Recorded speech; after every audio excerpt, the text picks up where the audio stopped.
2 जुलाई 2024 उत्तर प्रदेश के बरेली के पास होशपुर नाम के एक गांव में व्यक्ति सुबह 7 बजे के आसपास अपने खेत पर जाता है। लेकिन गन्ने के उस खेत में जैसे ही वो पहुंचता है तो वो देखता है कि एक महिला की डेड बॉडी उसके खेत में पड़ी हुई है। वो घबराकर अपने गांव के ग्राम प्रधान के पास आता है और इस बात की सूचना ग्राम प्रधान को देता है, जिसके बाद पुलिस को फोन करके बुलाया जाता है। शुरुआती जांच में ये मालूम चल जाता है कि वो जो डेड बॉडी खेत से मिली थी वो अनीता देवी की थी, जो उसी गाँव की रहने वाली थी। इस महिला की उम्र तकरीबन 45 साल थी। उसके पति सोमपाल को मौके वारदात पर बुलाया जाता है। बॉडी की शिनाख्त करके पूछताछ शुरू की जाती है, जिसमें मालूम चलता है कि एक दिन पहले यानी कि 1 जुलाई 2024 को अनीता देवी अपने मायके गई थी और रात के वक्त वो वहां से वापस आ रही थी, लेकिन पूरी रात वो अपने घर नहीं पहुंची और अगले दिन सुबह 2 जुलाई 2024 को उसकी डेड बॉडी खेतों में पाई गई। अब वैसे तो ये एक नॉर्मल मर्डर का केस हो सकता था, लेकिन पुलिस जब डेड बॉडी को क्लोजली एनालाइज करती है तो वो देखती है कि आज से तकरीबन 7 महीने पहले इस तरह के 1-2 नहीं बल्कि पूरे 8 मर्डर हुए थे। और यहां से पुलिस को समझ में आ जाता है कि ये कोई सिंपल मर्डर का केस नहीं बल्कि एक सीरियल किलिंग का केस है। अब इस कहानी को बारीकी से जानने के लिए हमें थोड़ा सा पीछे जाना होगा और इससे पहले हो चुके 8 मर्डर को भी हमें एनालाइज करना होगा। यकीन मानिए इस कहानी में इतने ज्यादा ट्विस्ट एंड टर्न्स हैं और इन 8-9 मर्डर के पीछे जिस व्यक्ति का हाथ पाया जाता है, पूरे गांव के साथ साथ पुलिस को भी यकीन नहीं होता कि ये व्यक्ति ऐसा कर सकता है। तो चलिए आज के इस वीडियो में सीरियल किलिंग की पूरी कहानी का विश्लेषण करते हैं।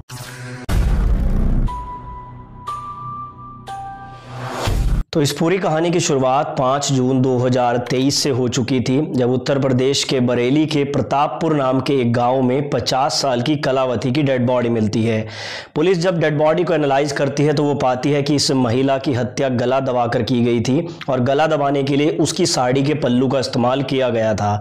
अब बाकी केसेस की तरह ये भी एक नॉर्मल केस हो सकता था, लेकिन उसके कुछ दिनों के बाद ही यानी कि 19 जून 2023 को पास के ही कुलसा नाम के गाँव में धनवती नाम की 50 साल की महिला की डेड बॉडी पाई गई। पुलिस को यहां पर अभी तक ये मालूम नहीं था कि इससे पहले जो डेड बॉडी मिली थी और इस डेड बॉडी में कोई कनेक्शन है या फिर नहीं, और पुलिस दोनों डेड बॉडीज की जांच जो है वो अलग एंगल से कर रही थी।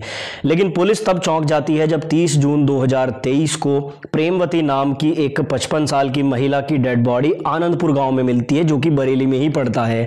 अब यहां से पुलिस को डाउट हो गया था कि कहीं ना कहीं जो ये मर्डर्स हो रहे हैं इनमें आपस में कनेक्शन हो सकता है, लेकिन क्योंकि सभी डेड बॉडीज के पास से ना तो कोई एविडेंस मिला था, ना ही मरने वाले की किसी से कोई दुश्मनी थी और ना ही इन तीनों की आपस में कोई जान पहचान थी, इसलिए कोई क्लू ना मिलने की वजह से पुलिस इस केस को सॉल्व करने में बहुत ही ज्यादा असमर्थ महसूस कर रही थी। अब पुलिस इस केस की छानबीन कर ही रही थी कि 22 जुलाई 2023 को एक और मर्डर हो जाता है, जिसमें इसी तरह से एक महिला की डेड बॉडी गन्ने के खेतों में मिलती है और ये महिला भी 50 साल से ज्यादा की उम्र की थी और इसकी हत्या भी चुनरी से उसका गला दबाकर ही की गई थी। अब पुलिस इस केस को भी इन्वेस्टिगेट करना शुरू करती है, लेकिन उसके अगले ही महीने यानी कि 7 अगस्त 2023 को पुलिस को वहीं पर एक गांव में एक और डेड बॉडी मिलती है और ये 5वें नंबर की लाश थी, जो बिल्कुल सेम पैटर्न पर मिली थी, यानी कि ये महिला 50 साल से ज्यादा उम्र की थी।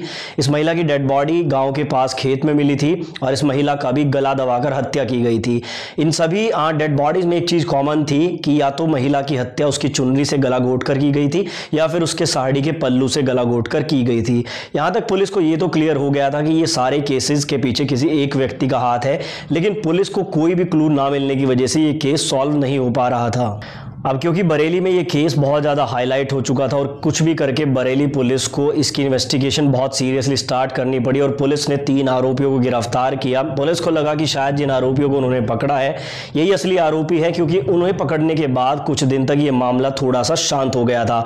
लेकिन उसके बाद दिन आ जाता है 31 अक्टूबर 2023, जब एक और महिला की डेड बॉडी बिल्कुल सेम कंडीशन में पाई गई थी और उसके बाद ये सिलसिला फिर से शुरू हो गया। 20 नवंबर को एक और डेड बॉडी और उसके बाद 26 नवंबर को एक और डेड बॉडी। यहां तक पूरी 8 महिलाओं की हत्या हो चुकी थी, जो कि बिल्कुल सेम पैटर्न पर थी।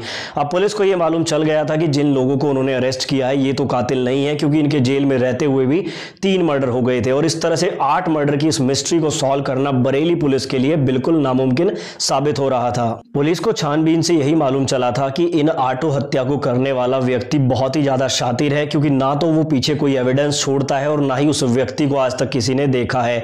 और इसी के चलते काफी समय बीत जाता है, तकरीबन 7 महीने बीत जाते हैं। पुलिस कोई भी एविडेंस या फिर कोई भी क्लू नहीं ढूंढ पाती है। लेकिन यहाँ पर अच्छी बात यह भी थी कि इन बीते 7 महीनों में कोई भी ऐसा मर्डर नहीं हुआ था, तो पुलिस को लग रहा था कि शायद ये मामला यहीं पर शांत हो जाएगा। लेकिन उसके बाद दिन आ जाता है 2 जुलाई 2024 का, जिसके बारे में मैंने स्टार्टिंग में बात करी थी। बरेली के होसपुर गांव में अनीता देवी की डेड बॉडी मिली थी और ये भी बिल्कुल सेम पैटर्न से ही मर्डर किया गया था।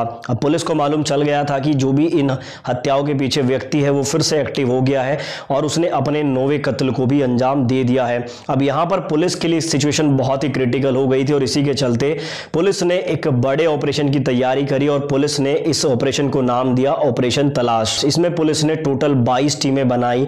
22 टीमें बनाने के बाद पुलिस ने अपने कुछ पुरुष और महिला कांस्टेबल को आसपास के गांव में एज अ सिविलियन भी भेजा, ताकि वो वहां पर रहकर आसपास की कंडीशन देखें। वो लोग गांव में इस तरह से रहते थे जैसे वो वहीं के रहने वाले हैं, वो खेत में काम भी करते थे और पूरे गांव पर नजर भी रखते थे। और इसके साथ ही पुलिस ने बरेली के 25 किलोमीटर की रेडियस में आने वाले उन सभी गाँव में 1500 से ज्यादा CCTV कैमरे इंस्टॉल कराए जहां से ये डेड बॉडीज मिली थी।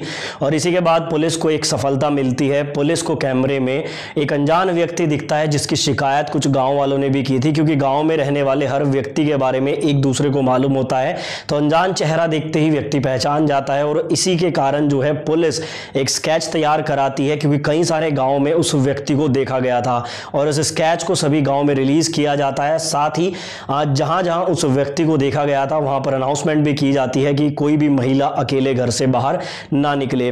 तो इतनी मेहनत करने के बाद पुलिस को एटलीस्ट एक क्लू तो मिल ही गया था कि जो स्केच उन्होंने बनाया है शायद यही इन 9 मर्डर के पीछे का हत्यारा है। अब 8 अगस्त 2024 को पुलिस के पास एक व्यक्ति कॉल करता है और वो कहता है कि जो स्केच आपने गांव में लगाया हुआ है उसने उस व्यक्ति को अभी अभी इस गांव में देखा है। पुलिस बिना देरी किए उस गांव में पहुंच जाती है और उस व्यक्ति को अरेस्ट कर लिया जाता है।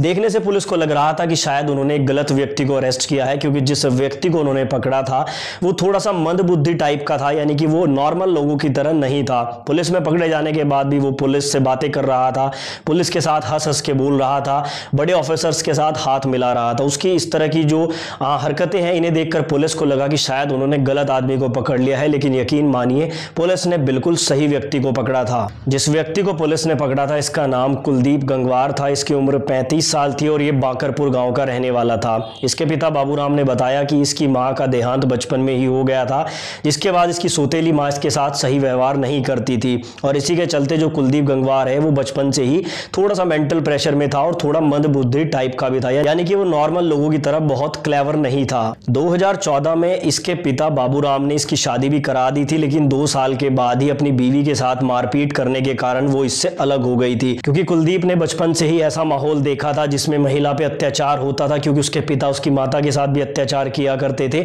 वैसा ही कुछ वो अपनी बीवी के साथ भी किया करता था और इसी के चलते कुलदीप की बीवी भी उसे छोड़कर चली जाती है। अब इसके बाद जो कुलदीप है वो कभी अपनी बहनों के यहाँ रहने चला जाता था, क्योंकि उसकी 2 बहनें भी थी, कभी अपने किसी रिश्तेदार के यहाँ रहने चला जाता था, क्योंकि वो दिखने में थोड़ा सा मंदबुद्धि टाइप का लगता था। तो लोग तरस खाकर उसे खाना भी खिला दिया करते थे, उसे अपने पुराने कपड़े भी दे दिया करते थे।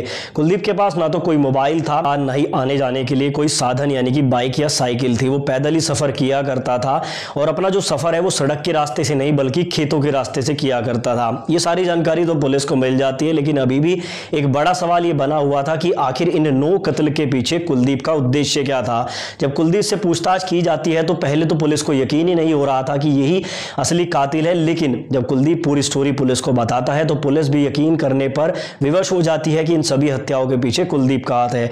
दरअसल कुलदीप उन्हें बताता है कि जब भी वो खेत के रास्ते से गुजरता था और खेत में किसी महिला को देखता था तो वो उस महिला से शारीरिक संबंध बनाने की मांग करता था और जब वो महिला उसे मना करती थी तो वो गुस्से में आकर उसका कत्ल कर देता था। कुलदीप ने जितनी भी महिलाओं को शिकार बनाया उनकी उम्र 45 से 50 साल से ऊपर की थी, क्योंकि कुलदीप को पता था कि इस उम्र की जो महिला है वो उसका विरोध ज्यादा नहीं कर पाएगी। और कुलदीप जब उससे शारीरिक संबंध बनाने की बात करता था और वो मना करती थी तो अपनी ईगो हर्ट होने के कारण कुलदीप उसके पल्लू से या फिर उसकी चुन्नी से पकड़कर उसका गला दबा दिया करता था। पुलिस ने कुलदीप को सभी क्राइम सीन्स पर ले जाकर उन सीन को रिक्रिएट किया जहां से कुलदीप ने 6 हत्याएं करने का कबूलनामा लिया है, यानी कि उसने ये बात मानी है कि 6 हत्याएं उसने की हैं। बाकी की जो 3 हत्याएं हैं उसकी जांच अभी भी पुलिस कर रही है।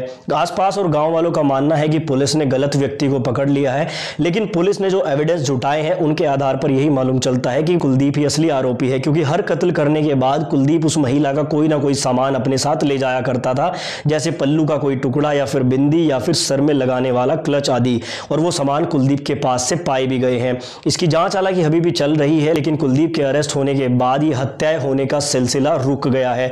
इससे तो यही साबित होता है कि असली जो कातिल है वो कुलदीप ही है, लेकिन कुलदीप को देखने से कभी भी ऐसा मालूम नहीं चल रहा था। तो ये था बरेली का साइको किलर कुलदीप गंगवार। आप इस कहानी से क्या सीखते हैं, कमेंट में अपनी राय जरूर दें।